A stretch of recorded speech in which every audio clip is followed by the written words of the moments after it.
What's up, everybody? Jason Fernandez here, aka Majin Bolt, with another episode of The Rundown. We're going to be breaking down the Preseason 5 patch update that we got today. Today I'm joined with Jon Snow and CrisisJake. Say hello, guys. What's up? What's going on? As you notice, guys, you can see Jake doesn't have a camera, so any donations that come to my channel for the next week will be going to Jake's camera. Just a heads up. But we're going to be going over what's going on for the 11/19 maintenance that comes out tomorrow night. For us on Eastern or Western, or Jake, are you on Eastern? Central. Central. Okay, cool. So tomorrow night for all of us, we're going to be getting ourselves an update. GMT time will be tomorrow morning, I believe. So let's run down. Let's see what's going on. What do you guys think of this patch notes that we saw? Have you guys read over them? Oh yeah. It's overall, I think it's going to be insane. I definitely like the changes that's going on, but it's also going to shift the meta, with also looming in the background Black Widow coming very, very soon. So that's going to be cool. Very hyped about that. I think it's going to be a great little like a preparation update. Everyone get prepared for what's coming. You don't know what's coming, but just know there's changes that are being made for that oncoming Widow. We're going to go over the new features. There's new features to go over. There's optimizations. We've got card adjustments, balance adjustments, all the good stuff. First, we'll start off with Team Chat and Team Up mode is now available. I don't know about you guys. I don't get to play Team Chat or Team Up mode very much, and the one time I did, I wasn't a big fan. I have to get up way too early, and I'm up all night playing this game, so it doesn't happen for me. Do you guys end up getting to play this at all? It's fun. You gotta find somebody to play with, but like it's a really well-made game mode. Mm-hmm. But like you said, it's hard to find people to play with. Yeah. The first time I played it, I had to play with a random, and he dumped all over me and didn't help me at all. But another cool feature we're getting is random card backs. They've added a new random card back option for the card back collection. So if you have multiple sleeves for your cards, now it will just randomly give you different sleeves as you play. So it's a really cool visual aesthetic. Do you guys like that option? Yeah, that's it's especially for someone who has like almost all the card backs. I think I love that because sometimes you just get bored looking at the same thing, and it just helps you just have it random and it'll just pick it for you, which I think that's perfectly fine. Yeah. Like it. So other features that are coming, we have added a tutorial to the arena mode. We, as in the devs, have added. They have also added visual effects to Surtur and Superior Iron Man. Now, as someone who plays with visual effects, I'm really excited for this because I want to see stuff like pop off on my screen and give that visual love to the stream that I provide. John, are you hyped for these? I know you yourself likes this. Yeah, like anything with visual upgrades to the game is always aesthetic appealing, and I personally like it, so I'm super psyched for it. I can't wait to see both of them, and Surtur is always awesome, and I can't wait to see what he does. So superior. Jake, do you like the visuals? Do you ever play with them on? Yeah, well, I try to get the most time that I can out of the game, so I usually play with them off. But what little I've seen, especially the new Surtur effects, looks really, really crisp. Yeah, now that I think about it, yeah, you're top 3 in the world. I imagine you need every millisecond. Gotta get those wins, baby. Right. So we've got some bug fixes. And before I get into that, we got to jump into the emojis. Now, I've been calling for a nerf of emojis because I get tilted on certain emojis, especially when Thor waves at me for about 15 minutes straight when IG is just blasting me away.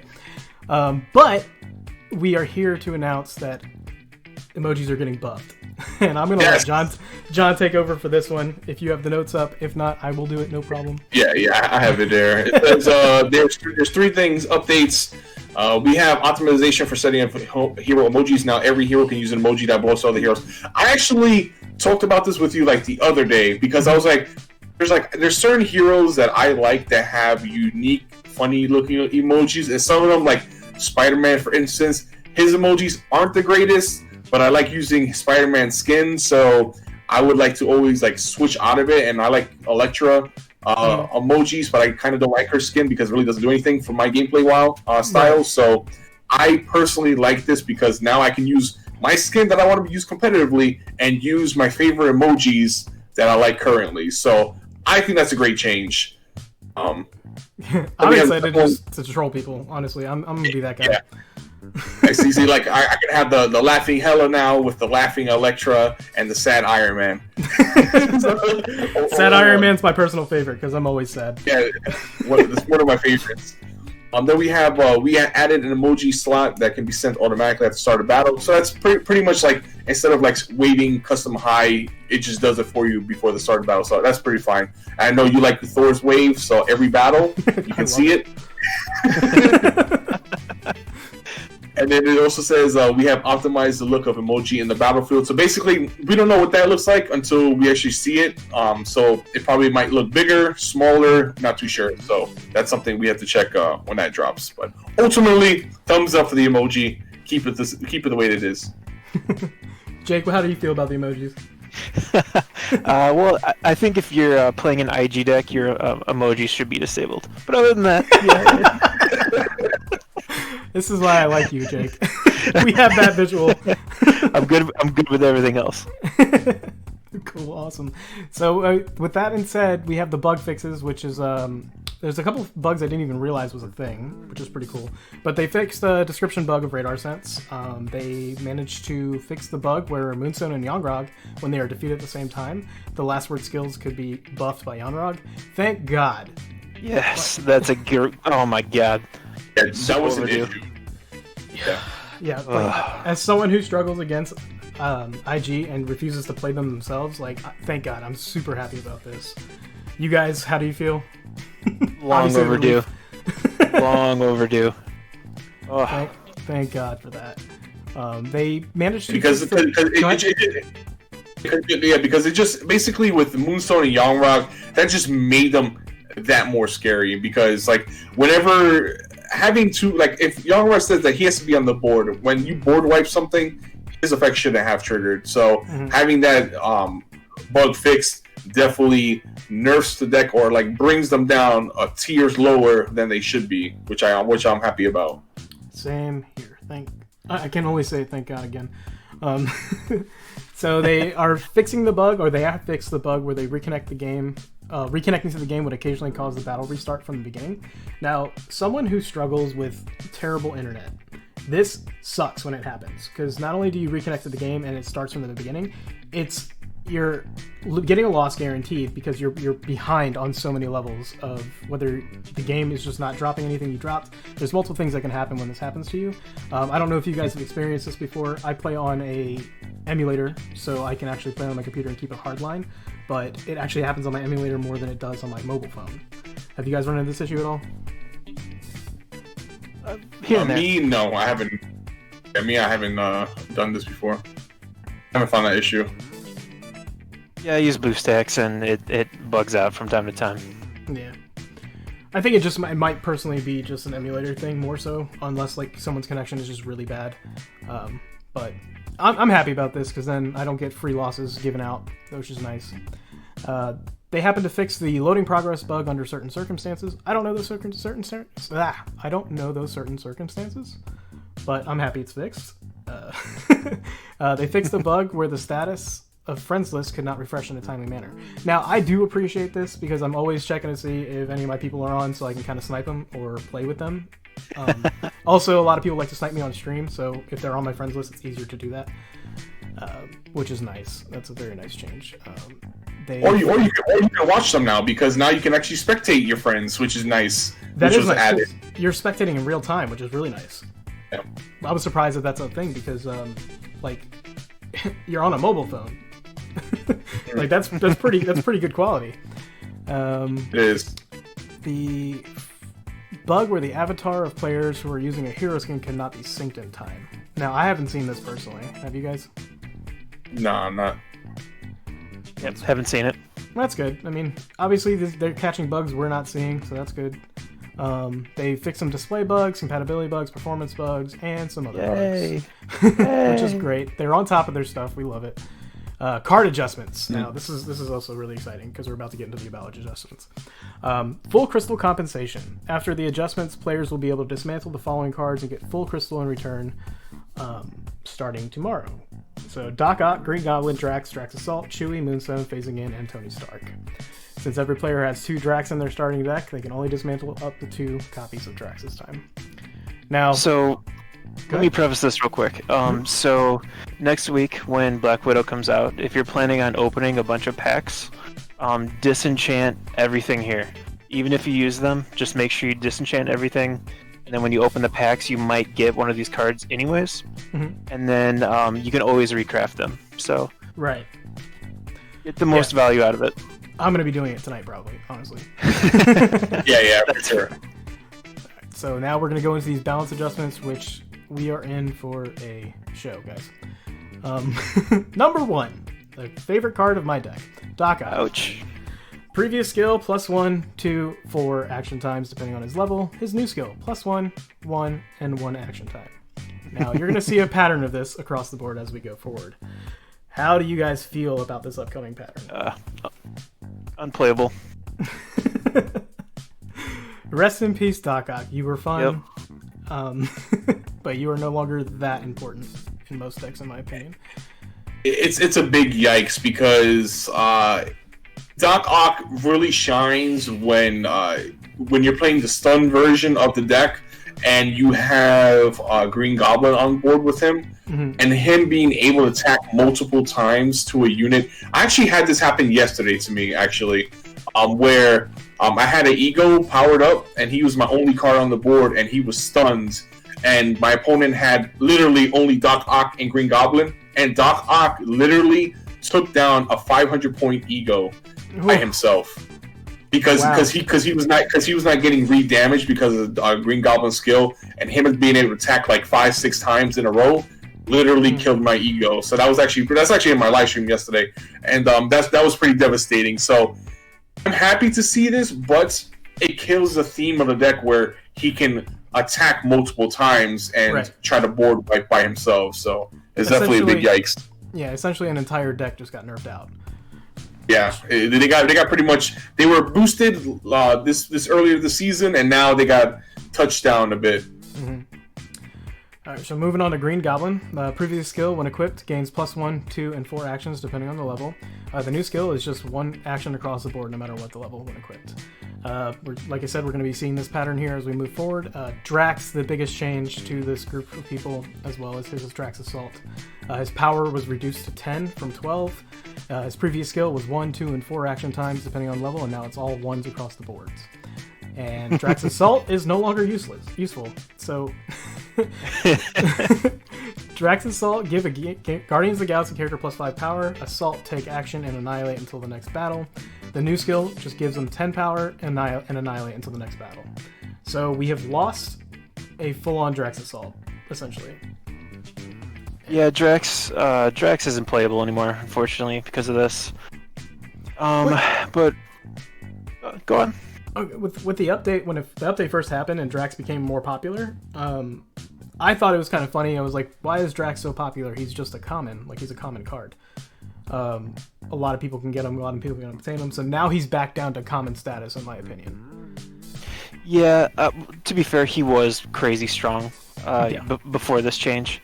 But I definitely would not play him after this. Although Drax Assault is going to be, even though it's not as useful, depending on how the meta shifts and new potential game mechanics come out,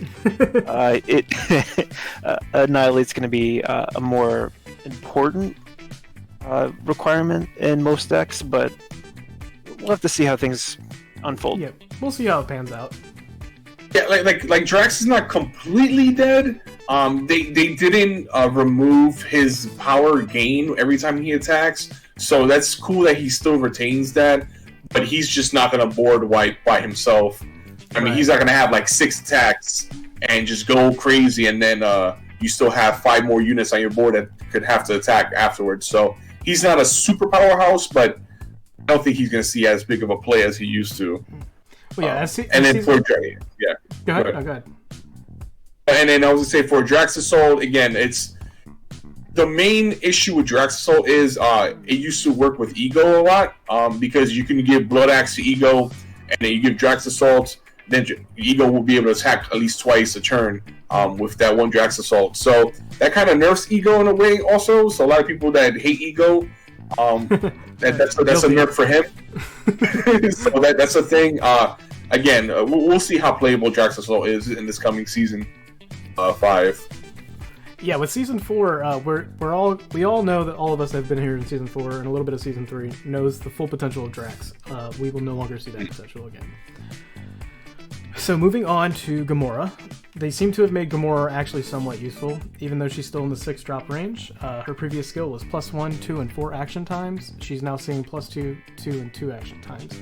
So no, she's not getting a buff as she climbs in level, but she is just a neutral 2. So it's more action times than you would get in like Drax or any of the other guys that are trying to swing in multiple times. Chewie.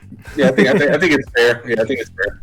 Yeah, no, Gamora needs some love. We don't ever see anyone playing that card because there's better 6-drop options in the GOTG deck.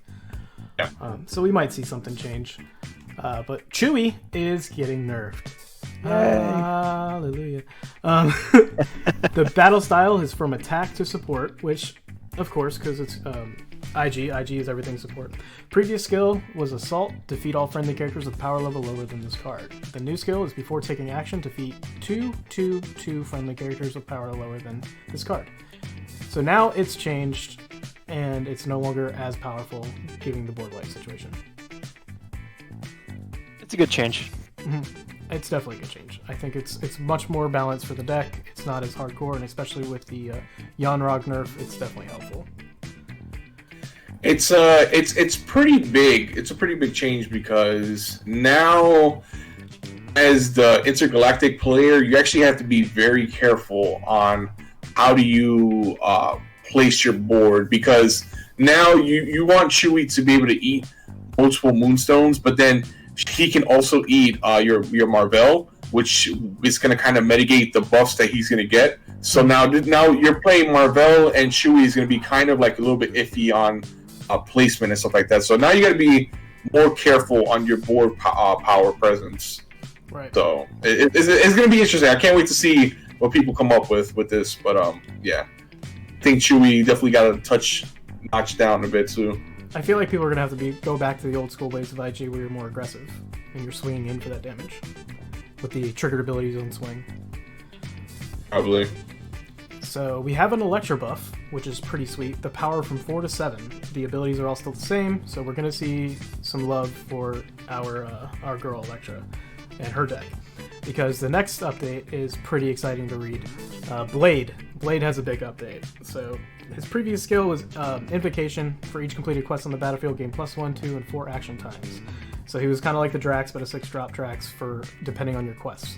But with new skills, after taking action, he gains +N power and recovers all damage, where N equals the number of completed quests on the battlefield times 3, 6, and 12. Are you guys going to be playing Blade? Oh, I'm totally gonna play Blade. He went from one of the worst cards of the game to probably one of the best cards, which shows you that Black Lives do matter. You know, and with that being said, like as a base 6-drop, he's a 25 attack.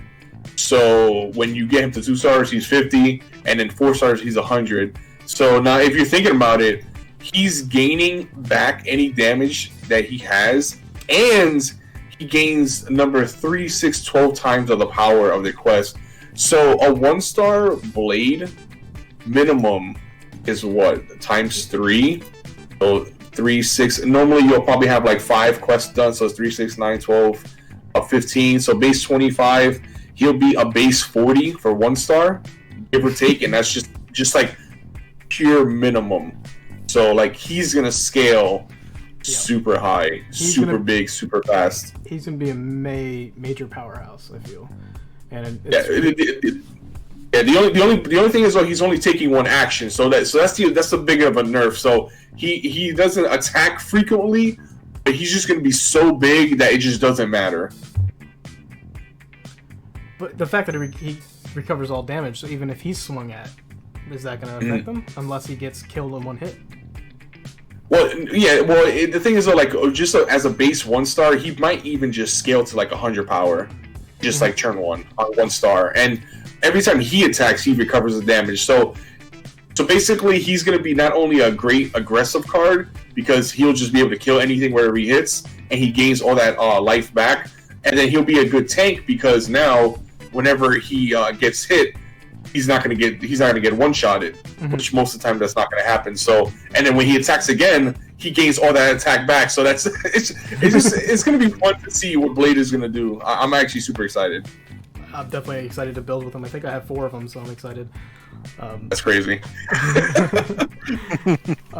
I'm also excited to see Heimdall, because I'm reading it now, and we have a power increase from 4 to 7. So a 3-drop Heimdall has become a 7 power. Do you think you will see some play with Heimdall now? Yeah, it's a good change. Thor has always been, pretty viable. Just the standard Thor deck in any variation, including the brothers. So yeah, this is a good change. Absolutely. Yeah, I like it. Anything that gets just a pure power boost, and you gotta remember he's a legendary. So a 4 power legendary, it's super underwhelming to look at. Him having just base 7, I do like that. And then his skill also is. Let me read off his skill really quickly. He states whenever an Asgard card gains armor, this card gains +2 powers. So you give him the blade, the Hunful blade. He's gonna scale very well early turn. So I do like that buff there for him. Me personally, I won't be playing him. I don't have any of him, but who knows? If it's good, I'll craft him up. I've got some crafting. I've got a lot of Thor crafting stuff actually available. Okay, so we have a change to Curse. His power went from 8 to 10, and I don't know if any of you know who Curse is. Not many people play with him, but he's a 4-drop from the Hela deck, the red guy, I believe. Yep. Do you guys see him being used? His previous skill was the +1, 2, and 4 actions. Now he's just +1 across the board action time.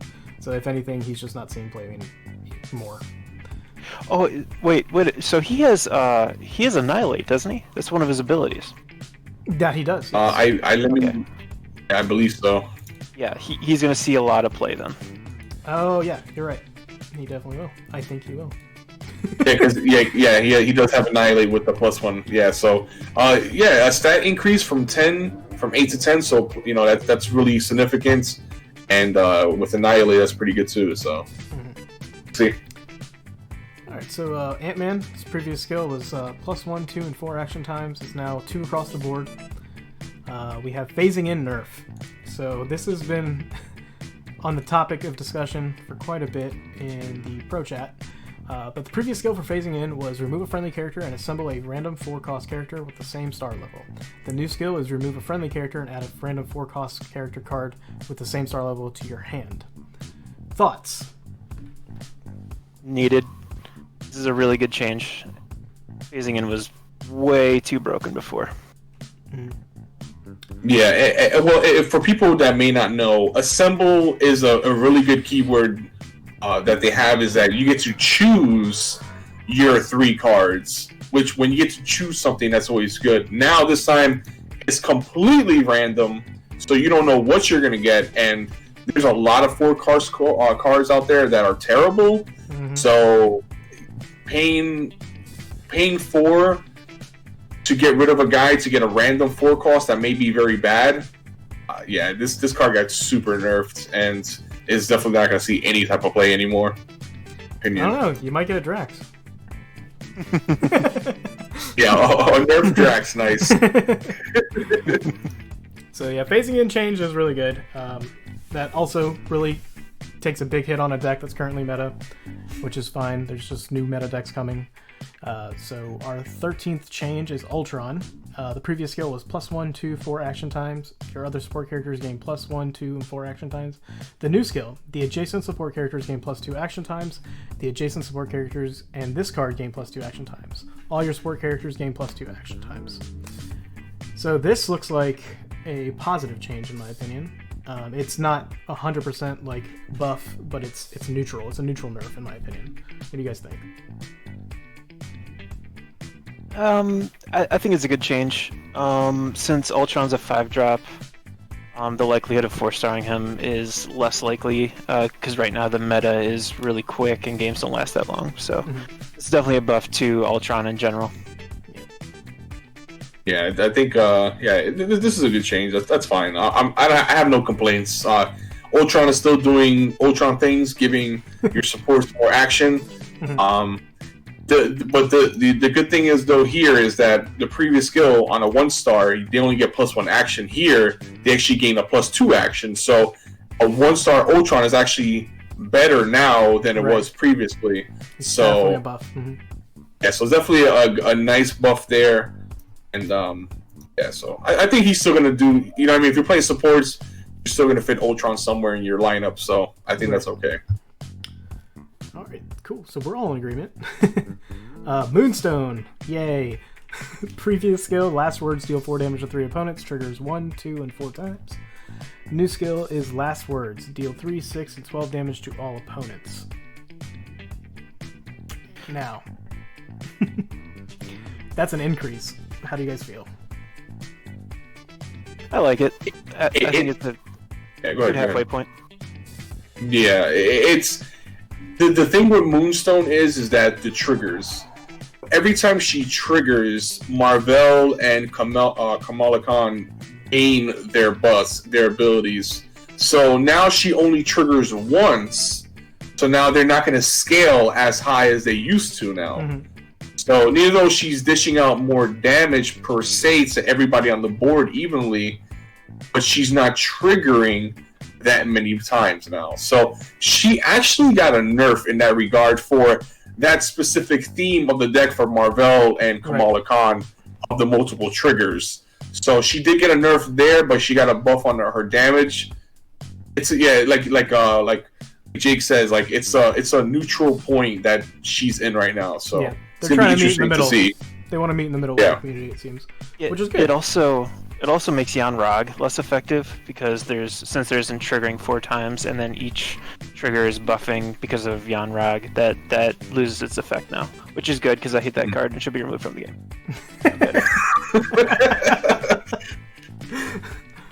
I feel that on a spiritual level. Alright, so our final change to the cards is Tony Stark. Now, we had a change previous season for Tony.